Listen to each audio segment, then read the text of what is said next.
Next topic start करते हैं। First topic अपन ने क्या पढ़ा था? मैट्रिक्स की रैंक सीख ली। रैंक के बाद अपन ने एक्लन फॉर्म सीखा था और रैंक नलिटी थ्योरम सीख ली थी, है ना।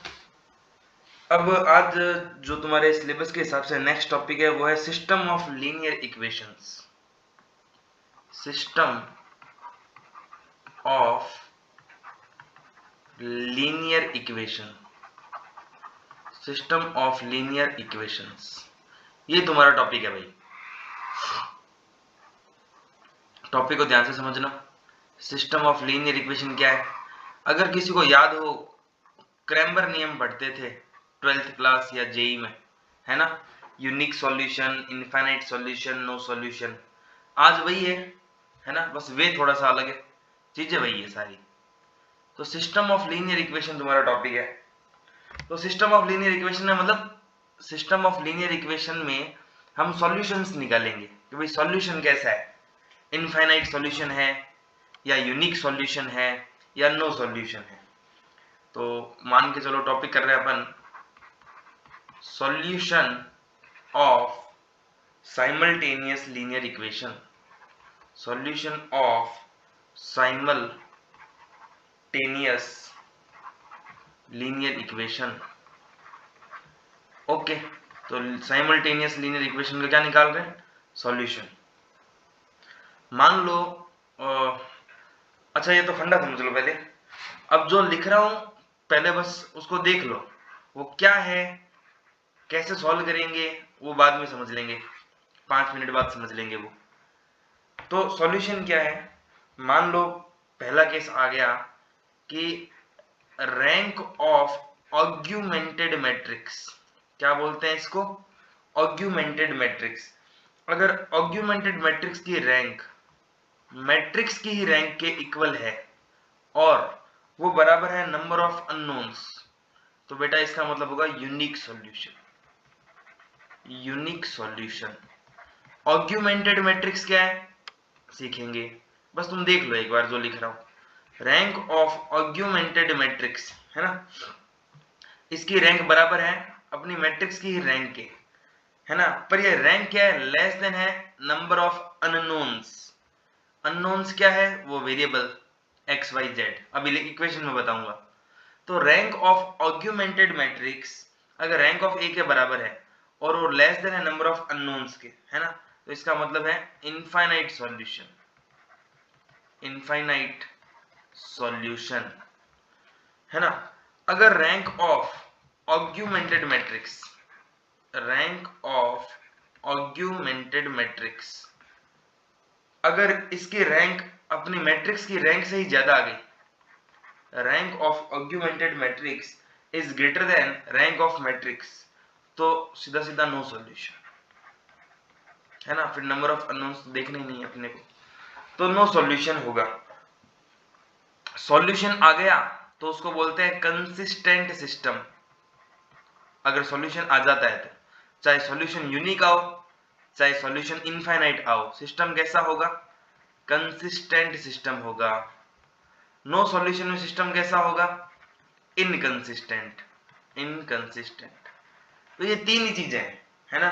अगर कोई बोले सर ए रैंक की मैट्रिक्स ए की रैंक ऑग्यूमेंटेड मैट्रिक्स से ज्यादा आ गई, तो ऐसा कभी पॉसिबल ही नहीं होगा, वो तुम एग्जांपल में समझ जाओगे, है ना। फॉल्स स्टेटमेंट है, कभी मैट्रिक्स ए की रैंक ऑग्यूमेंटेड मैट्रिक्स से जगह भी ज्यादा आ ही नहीं सकती, तो ये केस तो फॉल्स स्टेटमेंट है, तो इसको तो भूल जाओ। ये तीन ही चीजें हैं।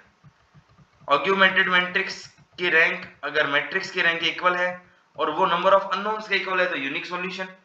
ऑग्यूमेंटेड मैट्रिक्स की रैंक मैट्रिक्स की रैंक के इक्वल है और लेस देन है number of unknowns, number of unknowns, तो इनफाइनाइट सॉल्यूशन। अगर ऑग्यूमेंटेड मैट्रिक्स की रैंक रैंक ऑफ मैट्रिक्स से ज्यादा है तो नो सॉल्यूशन। एक एग्जांपल ले रहा हूं, है ना, समझते हैं। जैसे मान लो मैंने क्वेश्चन लिया, एक क्वेश्चन लिया x plus y plus z equal to 6। बेटा ये जो x plus y plus z equal to 6 है, इसमें ये x y z क्या है?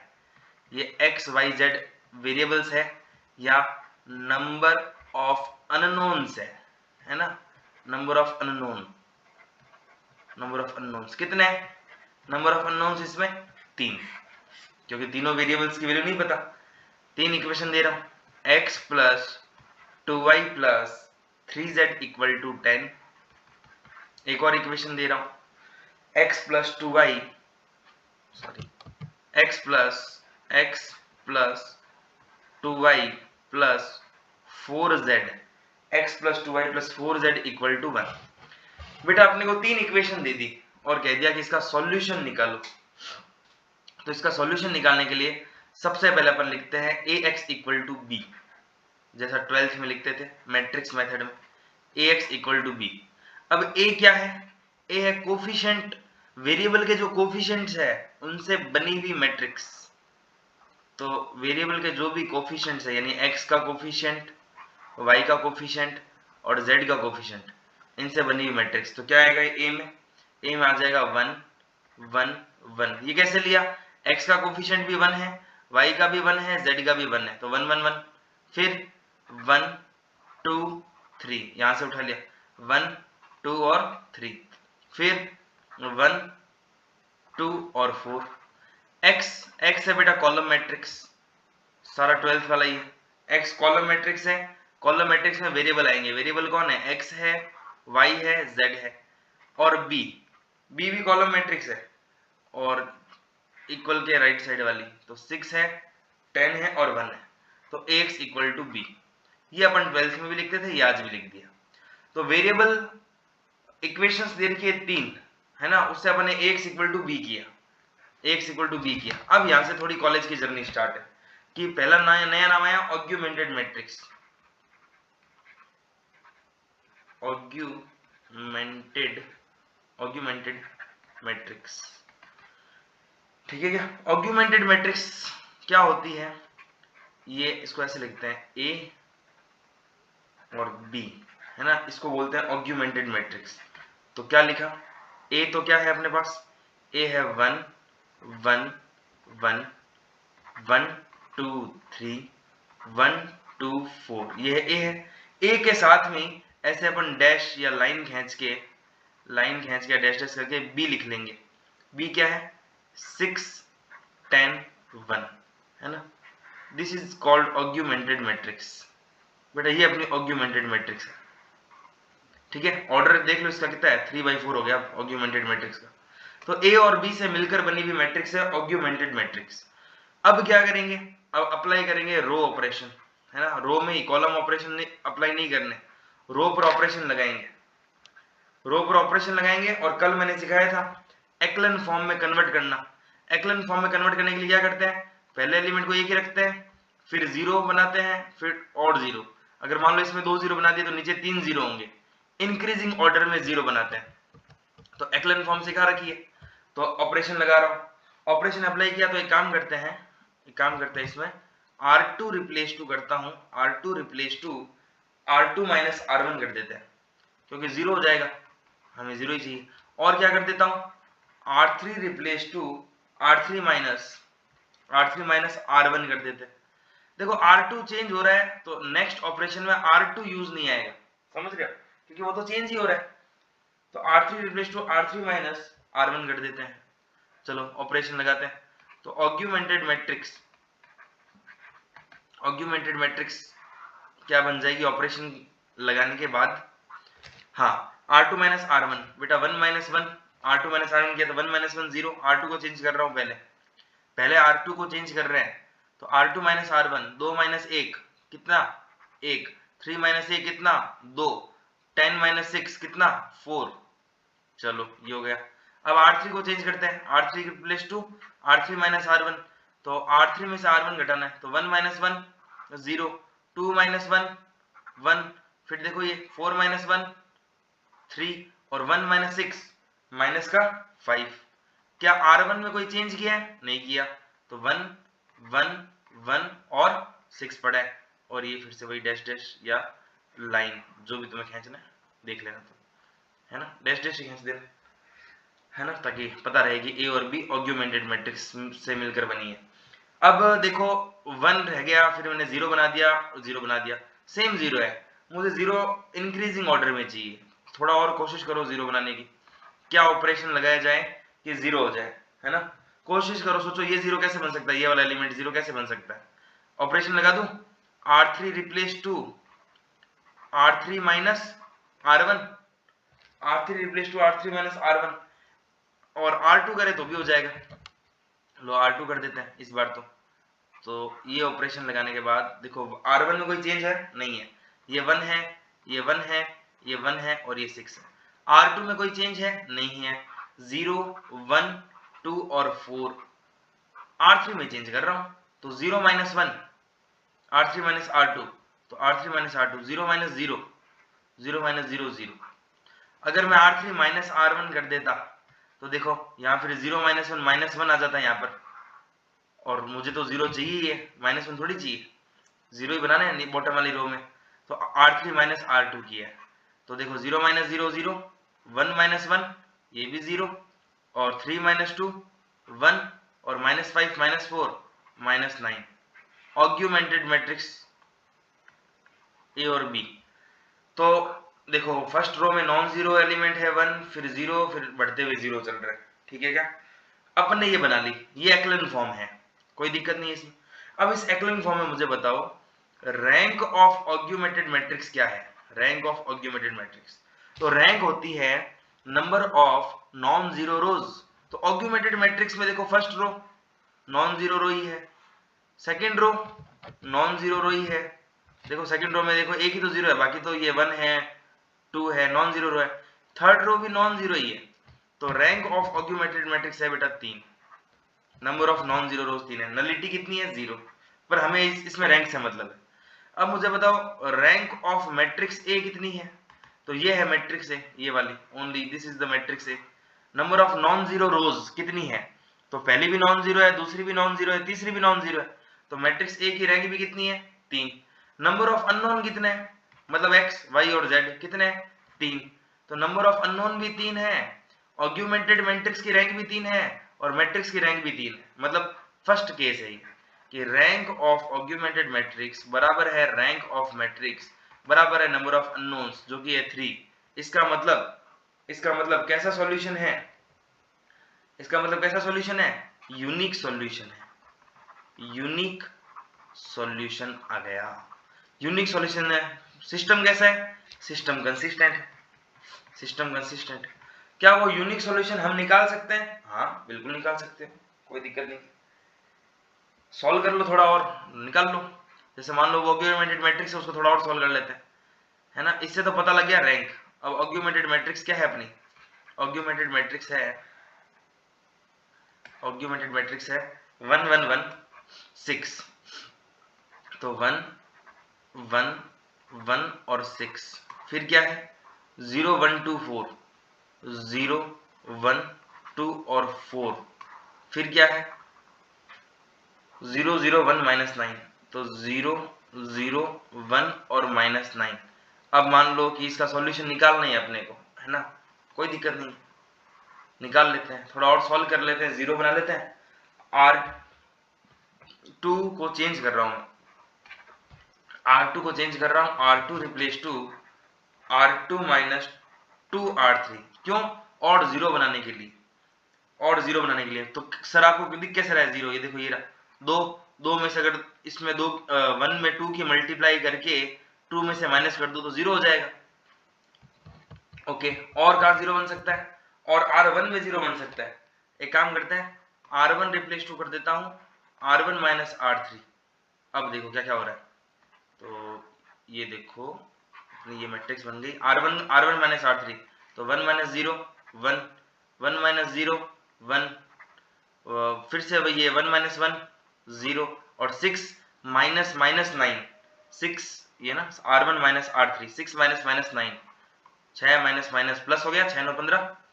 R2 replace to R2 minus 2R3, 0 में से 2 इंटू 0 जाएगा 0, 1 में से 2 इंटू 0 जाएगा 1, 2 में से 2 इंटू 1 2 माइनस 2 0, और 4 में से माइनस 9 इंटू 2, तो 9 दूनी 18 4 22, और फिर 0 0 1, R3 में कोई चेंज नहीं है माइनस 9। ये ऑग्यूमेंटेड मैट्रिक्स है, ये मत भूलना, ऑग्यूमेंटेड मैट्रिक्स है मतलब ये है ए बी, इसका मतलब क्या है, ये है ए मैट्रिक्स है ना, और ये कौन सी मैट्रिक्स है, बी।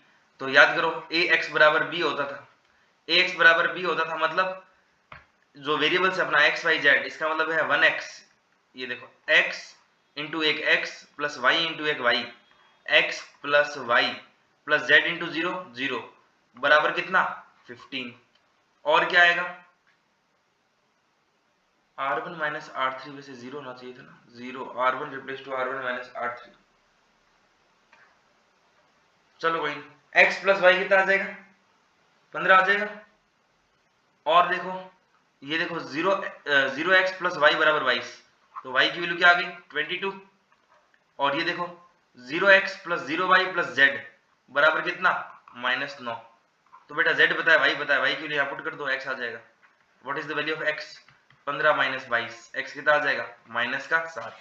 यूनिक सॉल्यूशन का मतलब है x की एक वैल्यू आएगी, y की भी एक वैल्यू आएगी और z की भी एक ही वैल्यू आएगी, इसको कहते हैं यूनिक सॉल्यूशन। तो x, y और z आ गया, ये यूनिक सॉल्यूशन हो गया। मान लो इसको सॉल्व करते करते रैंक ऑफ ए बी, जो कि तुम्हें अब देखना आता है, rank of A B, rank of A B कैसे देखते हैं, पूरी मैट्रिक्स में देख लो number of non zero rows, अगर वो रैंक ऑफ ए बी और रैंक ऑफ ए से ज्यादा आ जाती, वही rank of augmented matrix rank of A से मान लो ज्यादा आ जाती, तो फिर क्या होता, नो सॉल्यूशन होता। या फिर इनकी रैंक तो बराबर आती पर ये नंबर ऑफ अननोन से कम आती, मान लो रैंक दोनों की 2 आती, 2 2 और नंबर ऑफ अननोन से 3, तो फिर कितने सॉल्यूशन होते, इनफाइनाइट सॉल्यूशन होते। तो ये तुम्हें ध्यान रखना पड़ेगा, इसे कहते हैं सिस्टम ऑफ लीनियर इक्वेशन। इसमें कोई डाउट है तो देख लेना, है ना। एक एग्जांपल और ले लेता हूं, एक एग्जांपल और ले रहा हूं, ठीक है क्या। एक एग्जांपल में अपन ले लेते हैं, तुम क्वेश्चन लिखो, क्वेश्चन नंबर 2, क्वेश्चन नंबर 2 में लिख लो, जैसे ये ले लिया मैंने, मान लो x minus 4y plus 7z equal to 14 है। फास्ट कर लेते हैं इसको, x minus 4y plus 7z equal to 14 है, 3x plus 4y, 3x plus 8y, 3x plus 8y minus 2z equal to 13 है, और 7x minus 8y, 7x minus 8y plus 26z बराबर है 5। सबसे पहले तो ऑग्यूमेंटेड मैट्रिक्स बना लो, ऑग्यूमेंटेड मैट्रिक्स पहले तो ये लिख लिया करो तुम, ax बराबर b, a पता है ना कौन सी मैट्रिक्स है, कोफिशिएंट से बनी हुई मैट्रिक्स, 1 माइनस 4 7 3 8 माइनस 2 और 7 माइनस 8 26। कॉलम मैट्रिक्स बना लो x y z, और बी मैट्रिक्स बना लो, क्या है बी मैट्रिक्स 14 13 और 5। अब ऑग्यूमेंटेड मैट्रिक्स बना लो और उस पर ऑपरेशन लगा लो, ऑग्यूमेंटेड मैट्रिक्स बन गई तुम्हारे ए और बी को मिलाकर, तो 1 माइनस 4 7 और ये डॉट डॉट 3 8 माइनस 2 7 माइनस 8 26 14 13 5, ये बन गई ऑग्यूमेंटेड मैट्रिक्स। ऑग्यूमेंटेड मैट्रिक्स में ऑपरेशन लगा दो, अपने को जीरो बनाना है, जीरो बनाने के लिए अपन क्या करेंगे, R2 रिप्लेस टू क्या करोगे बेटा, R2 में से 3R1 घटा दो, क्योंकि यहाँ पर 3 है, इस 3 को जीरो बनाना है तो 3 में से तो 3 ही घटा सकते हैं, तो R2 replace to R2 minus 3R1 कर देते हैं, और R3 रिप्लेस टू कर देता हूँ R3 माइनस, अब 7 को जीरो बनाना है तो 7 में से 7 ही घटाना पड़ेगा, तो इसमें किसकी मल्टीप्लाई करानी पड़ेगी 7 की, तो 7R1 कर देते हैं। तो ये दो ऑपरेशन लगा दिए, तो फटाफट कैलकुलेशन करो, R2 माइनस 3R1, 3 माइनस 3 कितना आ जाएगा 0 0 8 और 4 3 12 12 और 8 20 0, ये आ जाएगा 20, हाँ माइनस 2 माइनस 7 3 21 21 और 2 23, माइनस का 23 आ जाएगा, ये हो जाएगा 13 minus 14 into 3 42, R2 minus 3R1 13 में से 42 गए, ये हो जाएगा माइनस का 29, 1 माइनस 4 7 और 14 पड़ा ही है, हाँ R3 माइनस 7R1 ये हो गया 0, ये कितना हो जाएगा माइनस 8 और प्लस हो जाएगा 28, 28 माइनस 8 ये हो जाएगा 20, और ये देखो 26 26 माइनस 7 इंटू 7 49, 26 में से 49 गए, कितना बचेगा? 26 माइनस 49 माइनस 23 ही बचेगा। और R3 माइनस 7R1, तो 5 माइनस 7 इंटू R1, तो 14 7 जा, ये हो जाएगा 98 माइनस 5, माइनस का 93 आ जाएगा। कैलकुलेशन तो तुम कर ही सकते हो, कैलकुलेशन में कोई दिक्कत नहीं है। अब देखो एक्लन फॉर्म में ये देखो, ये नॉन जीरो 1 है, फिर 0, अब इंक्रीजिंग ऑर्डर में 0 होने चाहिए, तो इसको भी 0 बनाएंगे। तो पहले इसको 0 बनाया, इसको 0 बनाया, अब इसको 0 बनाना है। तो इसको 0 बनाने के लिए 20 में से 20 घटा दूं, तो R2 रिप्लेस टू कर देते हैं, नहीं R3 रिप्लेस टू कर देते हैं, R3 माइनस R2, तो ऑग्यूमेंटेड मैट्रिक्स क्या बन गई? ऑग्यूमेंटेड मैट्रिक्स बन गई 1 माइनस 4 7 0 20 माइनस 23, और ये क्या हो जाएगा बेटा? 0 0 माइनस 23 प्लस 23 0, ये हो जाएगा 14, ये माइनस 29, और हमने ये माइनस किया है तो माइनस 93 प्लस 29, तो माइनस 93 प्लस 29 कितना हो गया? 13 में से 9 गया 4, और जो चाहे माइनस का 64। अब देखो ये बन गई अपनी augmented matrix. Augmented matrix solve करने पर एक्लन फॉर्म में ये है। एक्लन फॉर्म में है तो देखो फिर सबसे पहले ऑग्यूमेंटेड मैट्रिक्स में देखो नंबर ऑफ नॉन जीरो रोज कितनी है? तो नॉन जीरो रोज पहली भी नॉन जीरो है, दूसरी भी नॉन जीरो है, तीसरी भी नॉन जीरो है, मतलब रैंक ऑफ ऑग्यूमेंटेड मैट्रिक्स है 3। रैंक ऑफ मैट्रिक्स कितनी है? तो अपनी देखो मैट्रिक्स ये है, इसमें नंबर ऑफ नॉन जीरो रोज 2 ही है, पहली और दूसरी, तो रैंक 2 है। तो ऑग्यूमेंटेड मैट्रिक्स की रैंक अपनी मैट्रिक्स से ज्यादा है, इसका मतलब नो सॉल्यूशन, कोई सॉल्यूशन नहीं आएगा, सिस्टम क्या होगा? इनकंसिस्टेंट होगा। ओके क्या? तो सिस्टम इनकंसिस्टेंट होगा, ये ध्यान रखना। तो ये सिस्टम ऑफ लीनियर इक्वेशन है। अब एक केस और बचता है, अब प्रोसेस यही है, बस उसमें क्या हो जाएगा? उसमें रैंक ऑफ ऑग्यूमेंटेड मैट्रिक्स बराबर रैंक ऑफ ए आएगा, लेकिन ये जो भी रैंक आएगी वो नंबर ऑफ अननोन से कम आएगी, तो इनफाइनाइट सॉल्यूशन हो जाएंगे। तो ये तुम कर सकते हो, कोई बड़ी बात नहीं। इसके बाद एक टॉपिक और है, इसके बाद एक टॉपिक क्या है? Symmetric matrix. ये बहुत आसान टॉपिक है, symmetric matrix, skew symmetric matrix वगैरह। बेटा सिमेट्रिक मैट्रिक्स एक ऐसी मैट्रिक्स है जिसे मैट्रिक्स का ट्रांसपोज लेने पर वापस वही मैट्रिक्स आ जाए, तो ये होती है बेटा सिमेट्रिक मैट्रिक्स। जैसे जैसे एक मैट्रिक्स ली मैंने, A B C H G F H G F, इस मैट्रिक्स का ट्रांसपोज लिया। ट्रांसपोज होता है कॉलम को रो में चेंज करना या रो को कॉलम में। तो ए एच जी रो है, इसको कॉलम में चेंज कर दिया, तो कॉलम में कर दिया तो ये हो गया ए एच जी। फिर क्या है? एच बी एफ है, तो ये लो एच बी एफ।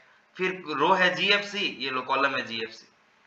अब देखो ये मैट्रिक्स ए ही तो है, A B C H G F, मतलब ए ट्रांसपोज किसके इक्वल आ गया? ए के, मतलब ये कौन सी मैट्रिक्स है?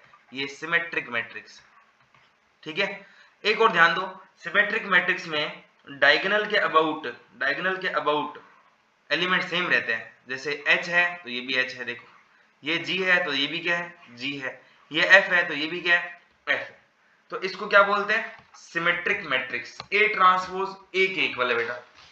अब स्क्यू सिमेट्रिक मैट्रिक्स क्या है? अंदाज लगा सकते हो, बहुत आसान है, बहुत ज्यादा ही आसान है। स्क्यू सिमेट्रिक है ना, स्क्यू सिमेट्रिक मैट्रिक्स। अब स्क्यू सिमेट्रिक मैट्रिक्स क्या है? ए ट्रांसपोज माइनस ए के इक्वल आ जाए तो उसको क्या बोलेंगे? Skew symmetric matrix. इसमें एक बात ध्यान रखना है ना, डायगोनल के जो एलिमेंट्स है वो इसमें जीरो होते हैं। डायगोनल के जो एलिमेंट्स है, डायगोनल के एलिमेंट ऑलवेज जीरो होते हैं, इसमें एलिमेंट जीरो होते हैं। अच्छा तो एग्जांपल दे दूं, तो ये लो एग्जांपल, ए ट्रांसपोज माइनस ए के इक्वल होगा। एक मैट्रिक्स ली मैंने, ये मान लो 0 h माइनस जी है ना, माइनस h 0 और इसको f ले लो या तो, और g माइनस f और क्या हो गया? 0। देखने से पता लग रहा है, देखो डायगोनल के एलिमेंट तो 0 है ही, लेकिन करस्पॉन्डिंग एलिमेंट एक दूसरे के नेगेटिव है। ये h है तो ये माइनस h, ये g है तो ये माइनस g, ये f है तो ये माइनस f। या यूं बोलो a12 बराबर है नेगेटिव ऑफ a21, लेकिन उसमें देखो क्या था? a12 बराबर था a21 के। तो ये होती है स्क्यू सिमेट्रिक मैट्रिक्स। तो इसका ए ट्रांसपोज भी लेके दिखा देता हूँ। ए ट्रांसपोज लिया तो 0 जो पहली रो है 0h माइनस जी वो कॉलम बन गया, जो सेकंड रो है माइनस एच 0f वो क्या बन गया, कॉलम, जो थर्ड रो है g माइनस एफ 0 वो क्या बन गया, कॉलम। अब देखो मैट्रिक्स में से तुम माइनस कॉमन ले लो, जैसे तुमने माइनस कॉमन लिया A transpose equal to minus common लिया, क्या हो गया ये 0 plus H minus G minus H 0 plus F और प्लस जी माइनस एफ और 0। तो ये कौन है, ये ए ही तो था, तो ए ट्रांसपोज आ गया माइनस ए। तो ये स्क्यू सिमेट्रिक मैट्रिक्स हो जाएगी है ना, A transpose equal to minus A. इसमें एक और इंपॉर्टेंट बात जान लो कि यार अगर डिटरमिनेंट निकाल रहा हूं किसका, स्क्यू मैट्रिक्स का, ऑर्डर मान लो n है। अब मान लो मैट्रिक्स का ऑर्डर अगर इवन हो गया है ना, 2x2 की मैट्रिक्स 4x4 की, तो इसका आंसर आएगा परफेक्ट स्क्वायर है ना, परफेक्ट स्क्वायर। अगर स्क्यू सिमेट्रिक मैट्रिक्स का जो ऑर्डर है वो ऑड हो गया 3x3 5x5, तो उसका डिटरमिनेंट हमेशा 0 आएगा। जैसे ये है स्क्यू सिमेट्रिक मैट्रिक्स, अब इसके डिटरमिनेंट की वैल्यू 0 आएगी, क्यों आएगी, 0 0 0 डायगोनल के एलिमेंट है, ठीक है। तुम इसको सॉल्व कर लो, 0 इंटू ये गया 0 माइनस 0 0, फिर ये सॉल्व करोगे तो ये सॉरी तुम इसका डिटरमिनेंट निकाल लेना है ना, इसके डिटरमिनेंट की वैल्यू 0 आ जाएगी। मान लो मैं एक छोटा एग्जांपल ले रहा हूँ, मान लो एक मैट्रिक्स है 1 0 0 1 या 2 लो और ये लो -2, क्या ये स्क्यू सिमेट्रिक मैट्रिक्स है, डायगोनल के एलिमेंट 0 है और बाकी अपोजिट है। इसका डिटरमिनेंट निकालो तो 0 माइनस 4, तो परफेक्ट स्क्वायर आ गया ना, 2 का स्क्वायर। तो अगर इवन ऑर्डर की मैट्रिक्स है तो परफेक्ट स्क्वायर आएगा, और ऑड ऑर्डर की है जैसे 0 0 0 1 2 3, तो फिर ये -1 -2 -3, इसका डिटरमिनेंट निकाल लो, इसकी वैल्यू क्या आ जाएगी, 0 आ जाएगी। इसका डिटरमिनेंट सॉल्व कर लेना। एक last topic, orthogonal matrix. Orthogonal matrix क्या होती है, ऑर्थोगोनल मैट्रिक्स एक ऐसी मैट्रिक्स जिसमें ए और उसका ही ट्रांसपोज की मल्टीप्लाई होती है आइडेंटिटी मैट्रिक्स। एक मैट्रिक्स और उसके ही इसमें ट्रांसपोज की मल्टीप्लाई करा दो, ट्रांसपोज अभी निकालना सिखाया, कॉलम को किसमें चेंज कर दो, रो में, तो वो आ जाएगा आई। तो ए इंटू ए ट्रांसपोज अगर आई आ गया, इसका मतलब वो कौन सी मैट्रिक्स है, ऑर्थोगोनल मैट्रिक्स। ये तुम ध्यान रखना, या बोथ साइड ए इनवर्स की मल्टीप्लाई करा दो, A inverse into A transpose बराबर ए इनवर्स इंटू आई।